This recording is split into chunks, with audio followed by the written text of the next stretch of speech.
Going on, guys? Jeff Fan here, Megatron on the screen. It's going to be in the Tirpitz here. You've heard me talk about Tirpitz in the past. Just a quick look at the build.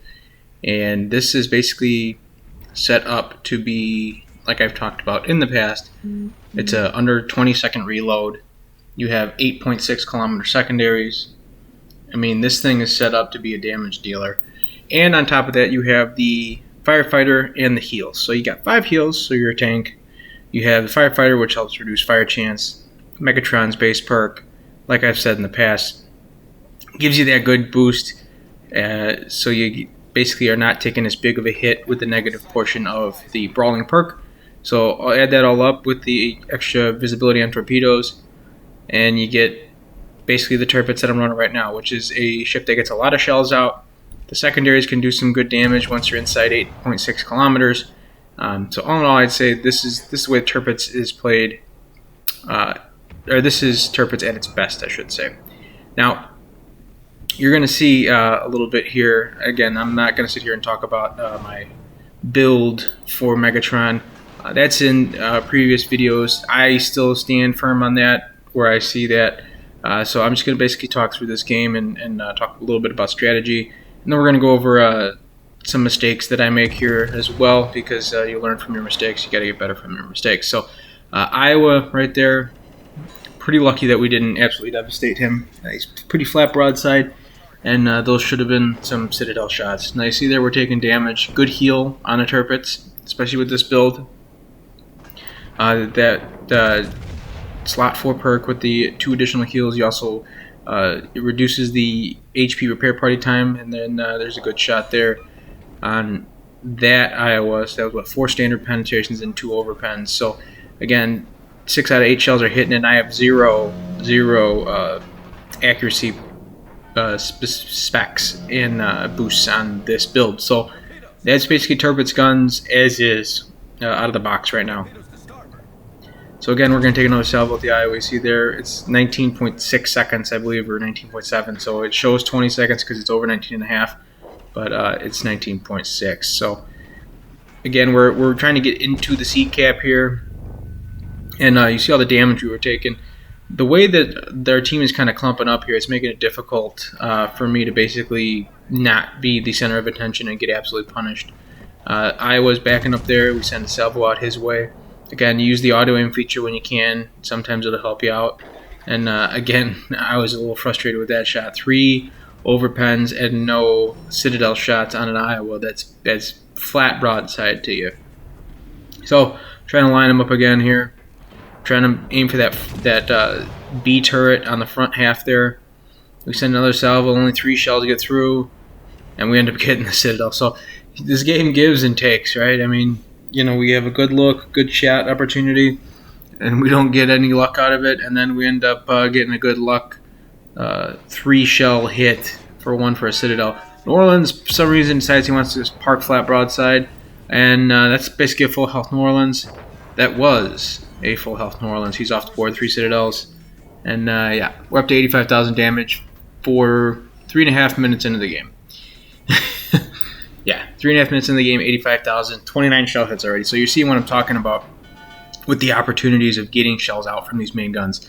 Yes, only 16.6 kilometer range, but typically speaking, if you're playing these German battleships the way that I think they're supposed to be played, you're going to be up close toward that front line. You're going to be getting into the action, and you're going to use islands and natural breaks in the game to repair and cool down.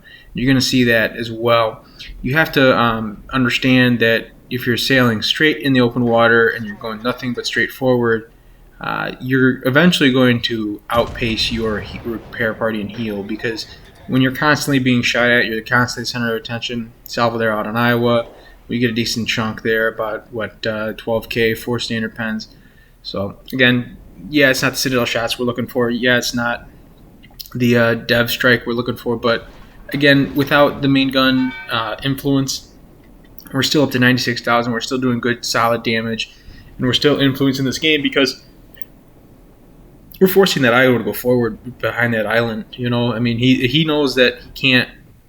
He's basically in a predicament here. He's forced to angle against the other ships toward the A cap, which is being currently capped by the Reds. and if he tries to angle toward me, then he's going to be giving them flat broadside. So he has to give somebody broadside and or get behind an island and protect himself. So again, influencing map control, etc. It's a good way to win in this game, and that's what a battleship's role is. Brandenburg right here. Send the salvo out his way. I was anticipating a turnout, but I had a little bit of poor aim there, and so eventually, somebody else takes him down. I don't know who that was, but friendly blue did take him down. And if I would have had a little better aim, I probably would have had another kill there and another sinking. So I'm waiting for this Iowa to pull out around this corner. I'm slowing down here. I'm waiting for him. You see I hit my third repair party, okay, and that is finished up now. Then I have another minute and 13 seconds till my fourth. So again, like I'm saying, you have to use these, because if you don't, and you see they're a nice salvo, double citadel, that's what we've been looking for. And that's our second sinking with another defense ribbon. And so, yeah, up to 115,000 damage. This Roma's pulling out this way. Now I want you to take a look at the way this map is shaking out, okay? Look at the ship count and look at where they're at. My objective here is twofold. Number one, it's to continue to push this general direction, protect the sea cap, okay? I don't want them to be able to try to go after the sea cap in any way. And you see there a good citadel up to 137,000. There's our high caliber. Yeah, 12 minutes into the match. Or, no, excuse me, 7 minutes into the match. So, back to what I was saying though. You have an idea of what I'm trying to do here. I'm trying to protect the C cap. We're capping the B cap. All right. There's no way we don't take the B cap. 2 out of their remaining 5 ships are right in front of me. Okay. By keeping the pressure on them here and not giving them the opportunity to turn back in, I'm basically forcing them out of the battle. Okay. Now you're going to see the mistake that I make here, and that is that I am trying to set up a double strike. I thought that Roma was dead. I thought that this salvo would do enough superstructure damage to take him out. Not the case. All right, this Iowa, I get a decent hit on him for about 8K, but I don't take him out either. So, but you see there, friendly did take out the Iowa. So, again, at this point, I have this Roma, and there is one other ship. I believe it is French. Yeah, the Champagne. The Champagne, right? So, Champagne and this Roma, I'm basically chasing them down. And what I'm trying to do here is it's a little bit of a strategy, and it's also a little bit of tunnel vision, okay? We talk about tunnel vision, and we talk about basically focusing in on certain ships and basically trying to just get sucked in like a black hole to an engagement. And that's partially what happened here. But at the same time, I did look down a couple times at the map and kind of realized that these are 2 ships that if I keep the pressure on them and keep pushing them away, we're inside of 7 minutes. We're going to be, by the time either I go down or I take one down, etc., we're going to probably be inside the 5-minute mark, and they're going to be very far away. So by the time they're able to actually turn back in, I may have influenced and impeded their ability to get back into the fight.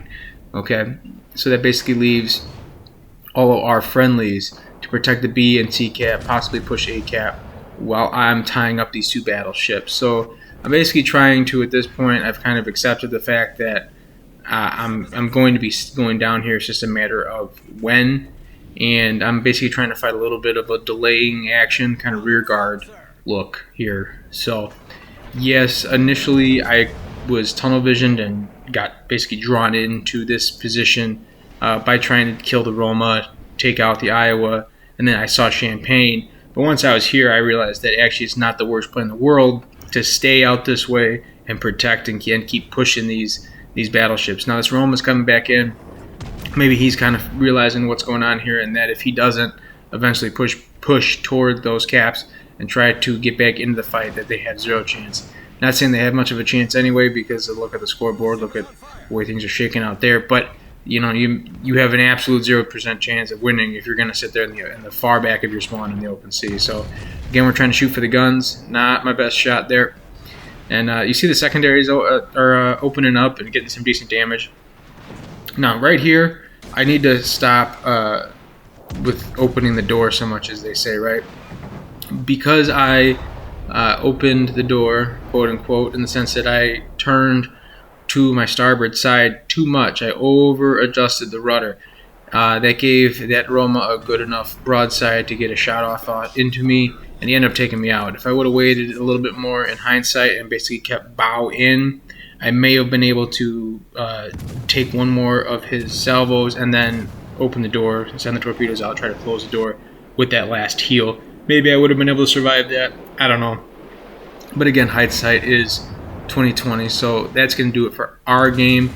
Now you see here I go to the Weimar. We're just looking and watching him burn down these guys a little bit. So at that point, by forcing and engaging those guys and continuing to chase them and harass them toward the edge of the map, we helped our team out in the sense that we took their big firepower and rendered it basically ineffective for the purpose of pushing and defending and attacking caps and trying to get themselves back into it. So I think that in general, if we want to go over Tirpitz again, it's an up close and personal ship. It's a brawler.